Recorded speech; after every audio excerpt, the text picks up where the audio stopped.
তো এই ভাইরা না থাকলে আমাদের অবস্থা আরো খারাপ হয়ে নিয়ে যেত থানায়। ঠিক আছে, আমাদের লগে কোনো কিছু পাই নাই, আমার কাছে ছিল না, ভাইয়ের কাছেও ছিল না, ওরা তো ধরছে আমাদের। আমাদের একদম মাংনা হয়রানি করা যায়, বাইরে না থাকলে আমার সমস্যা হয়ে যেত। মার্কেটে আসছিলাম, আমাদের পুলিশে হয়রানি করাইলো। করে বাসায় যাচ্ছি, হঠাৎ করে পুলিশ আমাদের আটকে রাখছে। আর আমাদের এলাকার বড় ভাইরা আর কি বাঁচাই দিচ্ছে, আমাদের মার্কেট থেকে বাঁচাই দিচ্ছে। মার্কেট থেকে ধরে নিয়ে মেলা করছিল রাস্তার থেকে, আমার হয়রানি করে গাড়ি তুলে মোবাইল টোবাইল মার্কেট নাই সব রয়ে গেছে। আপনাদের কাছে কিছু পাইছিল না? আমাদের কাছে কিছু পাই নাই। আপনি যে বললেন কিছুক্ষণ আগে কি পাইছে বলে, কি পাইছে সত্য কথা বলেন। আমাদের কাছে টাকা টোকা কি পেয়েছে?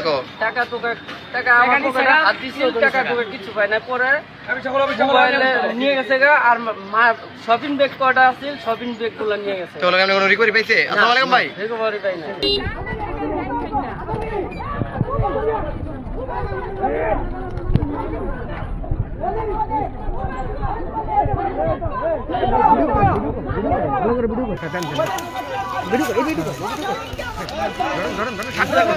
সামনে